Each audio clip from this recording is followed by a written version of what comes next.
दोस्तों, हम लोग न्यूरोथेरेपी से आईबीएस को कैसे ठीक करते हैं, इसके प्रिंसिपल्स और पैरामीटर्स क्या क्या हैं, क्योंकि ये जानना बहुत ज़रूरी है। जब भी आप आईबीएस का ट्रीटमेंट करवाने हमारे पास आते हो, तब आपके पास बहुत सारी फाइलें हो चुकी होती है, यानी बड़े से बड़े डॉक्टर्स के पास आप अपने आईबीएस को लेकर जा चुके होते हो, बड़े से बड़ा टेस्ट आप करवा चुके होते हो।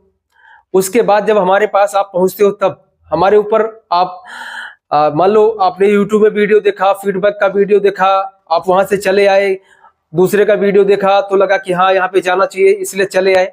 बट एग्जैक्टली हम लोग काम क्या करते हैं, आपका आईबीएस कैसे ठीक करते हैं, वो जानना बहुत जरूरी है। ये जब तक आप जानोगे नहीं, तब तक आप मुझ पर ट्रस्ट नहीं कर पाओगे। समझ गए? आप वीडियो देखकर कई बार आप फ्रॉड भी हो सकते हो, ये भी बता दे रहा हूं। वीडियो में आजकल लोग आपको कई तरह के फ्रॉड करने के तरीके बना रखे हैं यूट्यूब के माध्यम से, ठीक है। हालांकि हमने तो सेंटर लेके बैठे हैं, हम यहाँ पर अपना काम करते हैं, सुबह योगा कराते हैं, दिन में 2 बार थेरेपी देते हैं, सारी व्यवस्थाएं हैं, रहना खाना सारी व्यवस्था करते हैं। तो वो सब चीजें नहीं है, बट आप लोगों के साथ में वो चीजें होती है। और अगर हमारे पास आप ट्रीटमेंट कराने के लिए आ रहे हो, तो आपको ये प्रिंसिपल्स जानना बहुत जरूरी है कि भाई हम लोग बड़े से बड़े डॉक्टर्स के पास आप जा चुके हो, बड़े से बड़ा टेस्ट करवा चुके हो, तो हमारे जैसा छोटा मोटा आदमी इस बीमारी को कैसे ठीक करेगा, कैसे ठीक करता होगा, वो जान लीजिए, ठीक है। आपको जानकर बहुत मजा आएगा और आपके बहुत सारे डाउट्स क्लियर हो जाएंगे और बहुत सारे लक्षण जो आईबीएस में होते हैं वो भी आपके क्लियर हो जाएंगे। आपको बहुत ज्यादा जानकारी इससे मिलने वाली है, ठीक है। तो जब भी हमारे पास कोई पेशेंट आता है, तो जब हम उसको डायग्नोस करते हैं, उसका पेट चेक करते हैं, उसके हिसाब से लगभग 7-8 पॉइंट्स मैंने बनाया है कि भाई हमें काम करना है, तो इन सभी पैरामीटर्स पे काम करना है, ठीक है। तभी जाके आपका आईबीएस ठीक होगा, अदरवाइज नहीं होगा, ठीक है। हाँ, तो आईबीएस को ठीक करने के लिए जो सबसे पहला पैरामीटर है, जो पहला पॉइंट है, पहला प्रिंसिपल है कि भाई हम लोग क्या करते हैं, आपके माइंड के लिए हो सकता है इतने सालों से आप भटक के आ रहे हो इधर उधर की दवाई खा के, तो आपको एंजाइटी होगा, थोड़ा सा ओवर थिंकिंग की प्रॉब्लम होगी, थॉट्स आते रहते होंगे, पूरा दिन दिमाग पेट में लगा रहता होगा। दूसरा, जब कई सालों तक हमें आईबीएस रहता है, इन बिटवीन हमें कभी बुखार आ जाता है, कभी किसी को डेंगू हो गया, किसी को मलेरिया हो गया, किसी को टाइफाइड हो गया, तो उस केस में हमारा लीवर और स्प्लीन दोनों इनलार्ज हो जाता है, यानी उसकी साइज थोड़ी सी बढ़ जाती है, तो उसको भी यहाँ पे ठीक किया जाता है। दूसरा, किसी को इंसोम्निया है और नेगेटिव थॉट्स आते रहते हैं। इंसोम्निया आईबीएस में कॉमन है कि कई सालों तक, कई महीनों तक अगर आपको लग रहा है कि यार मुझे कौन सी बीमारी हो गई है, ठीक ही नहीं हो रहा है, ठीक हो पाऊंगा या नहीं हो पाऊंगा, तो आपको ये थॉट्स जब आपके दिमाग में ज्यादा बढ़ जाते हैं, फिर ये इंसोम्निया यानी अनिद्रा का रूप ये धारण कर लेते हैं। इसके वजह से आपको जो है नींद आने की समस्या जो है बढ़ जाती है। दूसरा, नींद आने की जो समस्या है वो हमारी छोटी आंतों से भी संबंधित है, क्योंकि नींद लाने का जो केमिकल है वो हमारी स्मॉल इंटेस्टाइन में बनता है, यानी सेरोटोनिन जो बनेगा।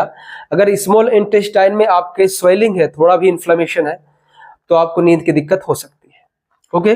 तो उसको भी हम लोग कवर करते हैं, ठीक है। यानी सबसे पहले आपको जो फिजिकल ट्रीटमेंट देकर ये भी आपको ठीक किया जाता है। उसके बाद जो दूसरा पॉइंट आता है कि बॉडी को न्यूट्रल किया जाएगा यहाँ पे, ठीक है। अब इसमें क्या होता है, हमारा जो न्यूरोथेरेपी है ये एसिड और एल्कलाइन को मानता है, यानी अम्ल और क्षार, इन दोनों को अगर बैलेंस कर दिया जाए तो हमारी बॉडी की बीमारियां खत्म हो जाएगी, ठीक है। तो उसको हमें ठीक करना पड़ता है। और ज्यादातर जब भी पेशेंट हमारे पास आते हैं, ठीक है, तो जब हम उनको डायग्नोस करते हैं, चेक करते हैं, तो उनका एसिड जो है बढ़ा रहता है, यानी ब्लड की एसिड जो है वो बढ़ी हुई रहती है। उससे आप भी खुद चेक कर सकते हैं। देखिए, ये जो आपका लेफ्ट साइड का, जहां से हमारा ये पीछे का एरिया है जहां किडनी होता है, उस एरिया में अगर इस तरह से आप टच करोगे तो चुभन होगा।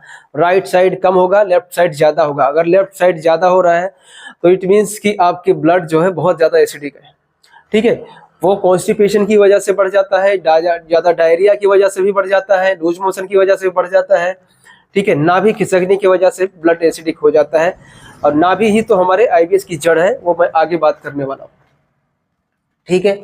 तो बॉडी को न्यूट्रल किया जाता है इसमें, यानी अम्ल और क्षार को बैलेंस किया जाएगा, वो भी हाथ पैर पे जो भी पॉइंट्स आपके दिए जाते हैं न्यूट्रल करने के लिए वो किया जाएगा। उसके बाद जो तीसरा पॉइंट आता है कि इन्फ्लामेशन और मेडिसिन के साइड इफेक्ट्स। इन्फ्लामेशन आपके इंटेस्टाइन में भी है, कोलोन में भी है, स्टमक में भी है, डियोडेनम में भी है, पैनक्रियाज में हो सकता है, लीवर में हो सकता है, गॉल ब्लैडर में हो सकता है, मतलब अंदर के किसी भी ऑर्गन में इन्फ्लामेशन हो सकता है। तो इन्फ्लामेशन को कम करने के लिए हम लोग फॉर्मूला देते हैं, यहाँ पर आपको थेरेपी देते हैं, ट्रीटमेंट देते हैं। जो भी इन्फ्लामेशन को कम करने का अंदर ग्लैंड्स होता है उसको स्टिमुलेट किया जाता है, ठीक है। तो हमारा जैसे ये वाला हम इन्फ्लामेशन वाला जब फॉर्मूला हम देते हैं, इसमें आपके एड्रिनल ग्लैंड को स्टिमुलेट किया जाता है, ठीक है। फिर मेडिसिन साइड इफेक्ट, जो भी हम फॉर्मूला आपको देते हैं सूजन को ठीक करने के लिए, वो साथ साथ आपके मेडिसिन के जो साइड इफेक्ट हो चुके हैं, कई सालों से आप दवाई खा के आते हो, साइकेट्रिस्ट का इलाज करा के आते हो, चूर्ण खा के आते हो, एलोपैथी की ढेर सारी दवाइयाँ खा के आते हो, तो उसके साइड इफेक्ट्स हमारे लीवर पे होते हैं, पैनक्रियाज पे होते हैं, स्टमक पे होते हैं, छोटी आंत बड़ी आंत सभी जगह पर होते हैं, ठीक है। तो उसको कम करने के लिए यहाँ पर पूरा फॉर्मूला दिया जाता है, ठीक है। अब तीसरा जो पॉइंट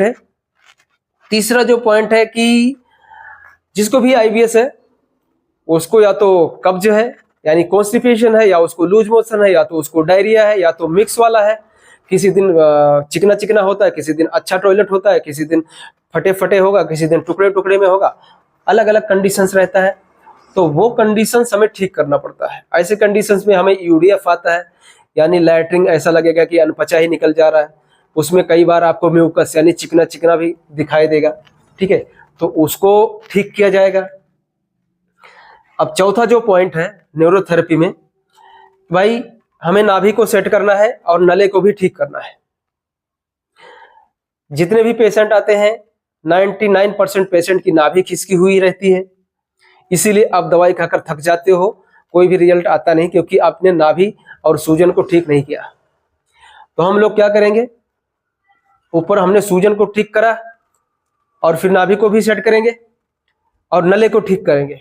नले का मतलब क्या होता है कि नाभि के आसपास ऊपर नीचे दाएं बाएं कहीं भी आप जब इस तरह से टच करोगे, आप चेक करोगे, आपको थोड़ा वहां पे हार्ड महसूस होगा, यानी लगेगा कुछ अंदर पत्थर जैसा रखा हुआ है, वो होता है नले। उसका जब आप अल्ट्रासाउंड करवाते हो तब आपको उसमें बावल लूप्स आता है, वॉल थिकनिंग जैसी प्रॉब्लम्स आपको शो होती है उसमें, ठीक है। तो वहां से आइडेंटिफाई हो जाता है कि आपको नले पड़े हैं। दूसरा, जब हम हाथ से भी चेक करते हैं ना, अगर हमें हार्ड महसूस होता है तो हम आसानी से डायग्नोस कर लेते हैं कि आपको नले पड़े हैं, ठीक है। तो हमें नाभि भी सेट करनी है, नले भी तोड़ना है। उसके बाद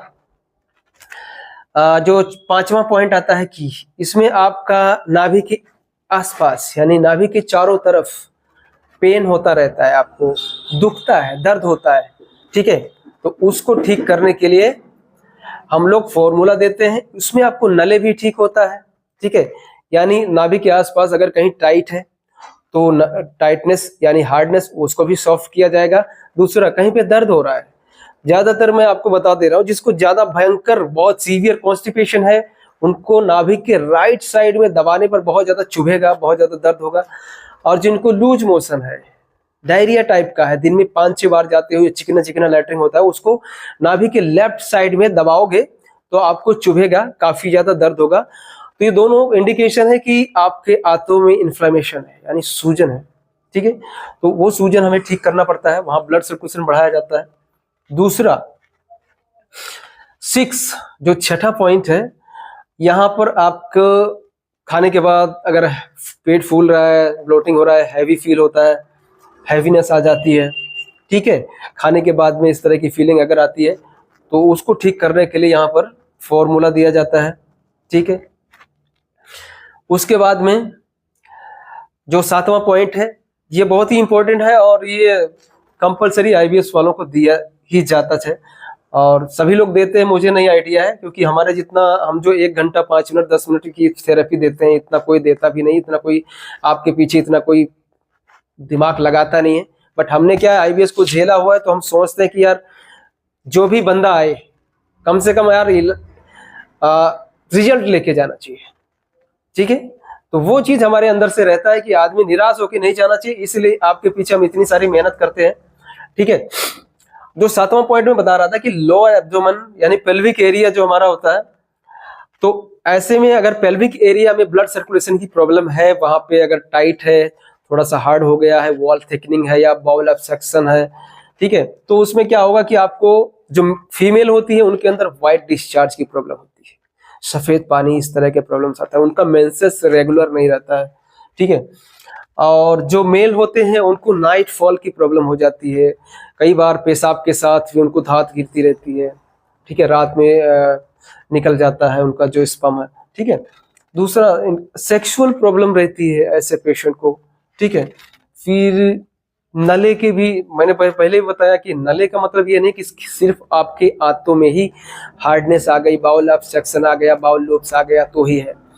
बाउल यानी कि जो नले है वो नाभि जब खिसकेगी ना, तो नाभि ये नहीं देखेगी कि हमारे आसपास के इलाके में कौन कौन है, नाभि ये नहीं देखेगी कि उसके पास छोटी आंत है, बड़ी आंत है, अपेंडिक्स है, ब्लेडर है, हमारा किडनी आ रहा है, स्टमक आ रहा है, ठीक है, लोअर एब्डोमेन आ रहा है, टेस्टिक का पॉइंट आ रहा है, तो वो सब चीजें उससे कोई लेना देना नहीं है। नाभि अगर खिसकेगी तो पूरे नाभि के आसपास के एरिया का ब्लड सर्कुलेशन खराब होगा, और जैसे ब्लड सर्कुलेशन खराब होगा वहां पे सिकुड़ता हुआ अंदर का ऑर्गन चला जाएगा, और जैसे सिकुड़ेगा वैसे वैसे आपका पेट या लोअर एब्डोमेन हार्ड होता चला जाएगा, और जैसे हार्ड होगा वैसे आपको व्हाइट डिस्चार्ज या नाइट फॉल की प्रॉब्लम या धात गिरना, ये सारी समस्या आपको होने लगती है।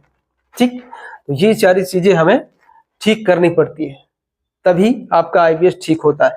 उसके बाद जो लास्ट में हम लोग क्या करते हैं कि आपको फिजिकल पॉइंट देते हैं, यानी हमने जो पहले दिया ये सारी चीजें, ये केमिकल ट्रीटमेंट। केमिकल का ट्रीटमेंट क्या हुआ कि ये हम ग्लैंड्स को स्टिमुलेट करते हैं, तो ग्लैंड्स कुछ हार्मोन्स बनाते हैं, केमिकल्स रिलीज करते हैं, तब जाके वो काम होता है। यानी जो दवाई आप बाहर से खरीद के खाना चाह रहे थे वो सेम आपके बॉडी में ही न्यूरोथेरेपी के द्वारा बनाकर आपकी बीमारी को ठीक किया जा रहा है। ठीक है, तो ये हो गया केमिकल ट्रीटमेंट्स। बट जो 8वां पॉइंट है ये है फिजिकल ट्रीटमेंट। इसमें क्या होता है कि बाहर से ही आपके जो स्पाइन है उसको स्टिमुलेट किया जाता है, यानी जो भी हमारा ब्लड सर्कुलेशन है, रोटा जो हमारा यहाँ से जाता है, ठीक है, स्पाइन के बीच से, तो वहाँ पर ब्लड सर्कुलेशन बढ़ा के और साइड साइड में ब्लड सर्कुलेशन बढ़ा के ऑर्गन्स को थोड़ा फिजिकली भी स्टिमुलेट किया जाता है। समझ गए? हमने इंटरनली भी यहाँ से जो हमने पॉइंट देना है पेट को ठीक करने के लिए, जो बाकी समस्या को ठीक करने के लिए, वो केमिकल ट्रीटमेंट्स देते हैं, वहाँ पे पॉइंट्स प्रेस किया जाता है। बट यहाँ पर हम फिजिकल ट्रीटमेंट्स यानी पूरे अंदर के सभी ग्लैंड्स को स्टिमुलेट करते हैं। ठीक है, वो सारी चीजें होती है। और यहाँ पर किसी किसी को अगर पाइल्स की प्रॉब्लम है तो उसका फिजिकल पॉइंट दे दिया, किसी को कॉन्स्टिपेशन है, प्रेशर ही नहीं आता तो उसका फिजिकल पॉइंट दे दिया। ठीक है, किसी को बैक पेन होता रहता है तो उसका पॉइंट्स हम लोग दे देते हैं वहाँ पे। ठीक है, तो यहाँ से लेकर यानी स्टार्टिंग में थोड़े फिजिकल पॉइंट हैं और लास्ट में फिजिकल पॉइंट, उसके बाद के जितने भी बीच में पॉइंट्स हैं वो सभी केमिकल्स पॉइंट हैं, यानी किसी ना किसी ग्लैंड्स को स्टिमुलेट करेंगे अंदर, फिर वो ग्लैंड्स हार्मोन्स बनाएगा, एंजाइम बनाएगा, फिर वो अपना दूसरा काम करेगा, उसको एब्जॉर्ब करेगा, सूजन को ठीक करने के जो अंदर के ग्लैंड्स होते हैं उनको एक्टिव करेगा, फिर वो जाके सूजन ठीक करने वाला हार्मोन्स एंजाइम बनाएगा। ये सारी चीजें इसमें न्यूरोथेरेपी में होती है। ठीक है, तो ये सारे पैरामीटर्स हैं, ये सारे पैरामीटर्स को हमें सेट करने में, आपके ऊपर थेरेपी देने में लगभग 1 घंटा 5 मिनट 10 मिनट निकल जाता है। ठीक है, तो इस तरह की प्रॉब्लम्स है। तो मैं तो कहता हूँ यार, पहली चीज है कि आपको ठीक करने के लिए इसको समय देना पड़ेगा। अगर आप समय नहीं दोगे आप ठीक नहीं हो सकते। आजकल शॉर्टकट्स अपनाने में क्या होता है, देखो शॉर्टकट्स का मतलब क्या है कि दवाई खा लो, और दवाई जितने दिन खाते हो उतना दिन आराम लगता है, छोड़ देते हो 20-25 दिन बाद वैसे हो जाते हो, बाद में फिर डॉक्टर्स को गालियां देते हो कि यार इसका तो है ही नहीं, कुछ इलाज ही नहीं है।